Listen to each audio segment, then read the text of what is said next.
Donald Trump 23 electoral vote पर आगे। Indiana Kentucky में डोनाल्ड ट्रंप आगे चल रहे हैं। कमला हैरिस 3 इलेक्टोरल वोट में आगे चल रही हैं। वर्मोंट में कमला हैरिस आगे हैं। जॉर्जिया में भी डोनाल्ड ट्रंप आगे चल रहे हैं। और अगर वोट के लिहाज से देखा जाए तो कमला हैरिस को 45 लाख वोट मिले हैं अब तक। स्विंग स्टेट्स जो हैं उनमें डोनाल्ड ट्रंप आगे चल रहे हैं। यह बहुत खास बात है। 11 लाख वोटों का अंतर डोनाल्ड ट्रंप और कमला हैरिस के बीच इस वक्त नजर आ रहा है। कमला हैरिस को 45 लाख, डोनाल्ड ट्रंप को 56 लाख वोट अब तक हासिल हो चुके हैं। यानी पलड़ा यहां पर देव कार्लेकर साहब, आपकी पार्टी का दबदबा जो है वो नजर आ रहा है शुरुआती रुझानों में। देव कार्लेकर साहब से ही ये सवाल इसलिए होगा क्योंकि इस वक्त जो शुरुआती रुझान सामने आ रहे हैं उसमें वोट के लिहाज से डोनाल्ड ट्रंप आगे निकलते हुए नजर आ रहे हैं। जॉर्जिया और इंडियाना में वोटिंग खत्म हो गई है। बहुत तेजी से अपडेट्स इस वक्त टीवी 9 भारतवर्ष की स्क्रीन पर। केंटकी, वर्जीनिया में वोटिंग खत्म हो गई है। यह बड़ी खबर आ रही है। स्विंग स्टेट जॉर्जिया में भी डोनाल्ड ट्रंप आगे हैं। ये हमें अपडेट मिल रही है। वर्मोंट से खबर जो है वो कमला हैरिस के पक्ष में है। वर्मोंट में कमला हैरिस आगे चल रही हैं। यूएस के 10 राज्यों में वोटिंग खत्म हो गई है और ये आंकड़े इस वक्त के जो ताजा आंकड़े हैं वो हम आपको बता रहे हैं। देव कार्लेकर से आपके पास जल्दी से आइए। अब देव कार्लेकर साहब, स्वागत है टीवी 9 भारतवर्ष पर। किस तरह से देखते हैं इन शुरुआती रुझानों को और वोट के लिहाज से डोनाल्ड ट्रंप आगे चल रहे हैं? क्या वो सबसे बड़ा मुद्दा जो कि डोनाल्ड ट्रंप के फेवर में आपके हिसाब से जाता हुआ नजर आया? समीर, सबसे पहली बात धन्यवाद समीर और रवि, आपने टीवी 9 मंच पे आमंत्रित किया। आपने बड़े अच्छे तरीके से इलेक्शन को कवर किया। अब तक इलेक्शन का रुझान अब तक तो ट्रंप जी के फेवर में है। Final victory it's too early to से।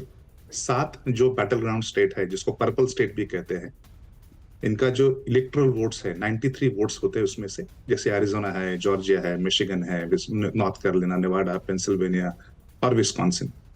तो यहाँ पे ट्रंप साहब ने डेरा डाल के रखे हैं पेंसिल्वेनिया और मिशिगन में। Both the states are very important.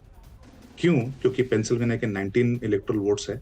यहीं पे बटलर काउंटी में उन पे असैसिनेशन का अटैक भी हुआ था। मिशिगन, जहाँ पे एक बहुत बड़ा तबका है those who are coming from Middle East countries, वो खुश नहीं है जिस हिसाब से पैलेस्टाइन इजराइल वॉर हैंडल कर रहे हैं बाइडेन जी और कमला हैरिस जी। और वो बड़ा तबका looking for, because in his first term Trump साहब ने बड़े सक्सेसफुली वॉर को अवॉइड किए थे and he brings the mediation. तो ये जो बैटल ग्राउंड स्टेट्स है, यहाँ पे जिसकी जीत होगी, जो ज्यादा यहाँ पे इलेक्टोरल वोट्स लेके आएगा वो जीतेगा। रही बात मुद्दों की, जो इन्फ्लेशन के मुद्दे हैं, आप क्राइम रेट देखिएगा, एनर्जी प्राइस देखिएगा, फूड प्राइस देखिएगा, गैस प्राइस देखिएगा, राइजिंग हाउसिंग प्राइस देखिएगा, इंटरेस्ट रेट देखिएगा, जिस हिसाब से आपने इलीगल इमिग्रेशन, असाइलम सीकर्स की 1.5 करोड़ से ज्यादा लोग यहाँ पे ओपन बॉर्डर से आए हैं। आज की बात है 3,20,000 बच्चे जो कि असाइलम सीकर्स थे, they went missing in action. किसमें उसमें से सेक्स ट्रैफिक में जाएंगे, फोर्स लेबर्स में जाएंगे, पता नहीं, हाथ खड़े कर दिए। आज की न्यूयॉर्क टाइम्स और वॉशिंगटन पोस्ट की न्यूज है। तो इट्स ऑल इन केओस। तो लोगों ने 4 साल का देखा है एडमिनिस्ट्रेशन कमला हैरिस का, बाइडेन साहब का। जो मुद्दे कमला हैरिस लेके आई है इलेक्शन में, वह मुद्दे वो 4 साल में कर सकती थी, राइट? और उन्होंने कुछ नहीं किया। तो लोग उनको जहां भी जाएंगे, लोग उनको वही पूछ रहे हैं कि आप मुद्दे तो लेके आए हैं, लेकिन आप वाइस प्रेसिडेंट थे, you were second in command.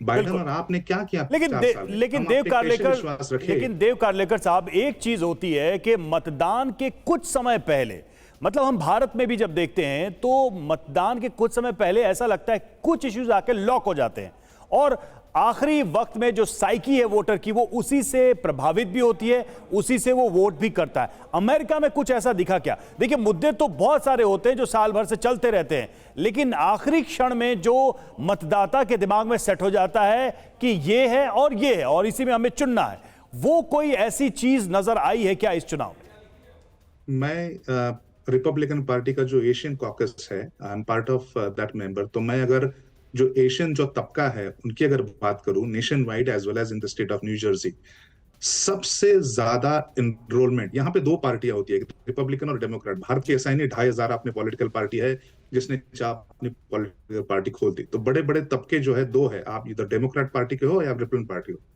तो सबसे जो बड़ा एशियन कॉकस है हिस्टोरिकली, जो डेमोक्रेटिक पार्टी लीनिंग है, वो अगर देखे पिछले 2.5 साल में, there is a mass migration of this Asian heritage people towards Republican party, right?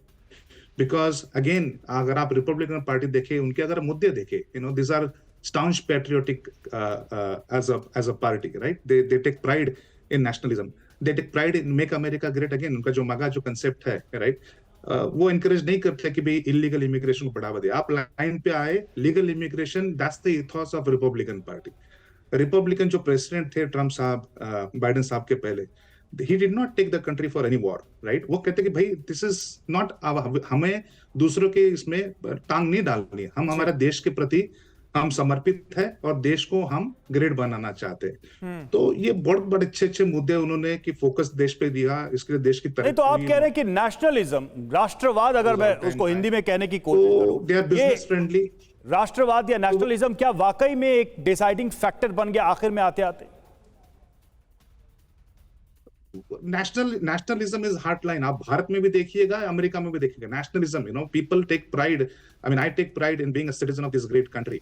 हमारी 28 ट्रिलियन की जीडीपी है, right? But at the same time लोग देख रहे हैं कि भाई जिस हिसाब से आप फ्री हैंडआउट दे रहे हो, अज़लम सिकर्स को लेके आ रहे हो, billions and trillions of dollars Ukraine war में खर्च कर रहे हो, पैलेस्टाइन इजराइल वॉर में खर्च कर रहे हो, and there is no end to it.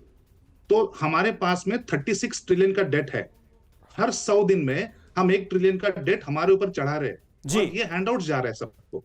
तो लोग तंग आ गए हैं कि there is no concrete action plan of Biden and Kamala Harris government, और इसीलिए लोगों का रुझान, because they have seen Trump साहब। ऐसे नहीं कि ट्रम्प साहब को नहीं देखे, उन्होंने देखे कि इस बंदे ने, he is a great executor, he is a great as a company चला, अनुभव है कि कैसे प्रॉफिटेबिलिटी लाना है। ठीक है।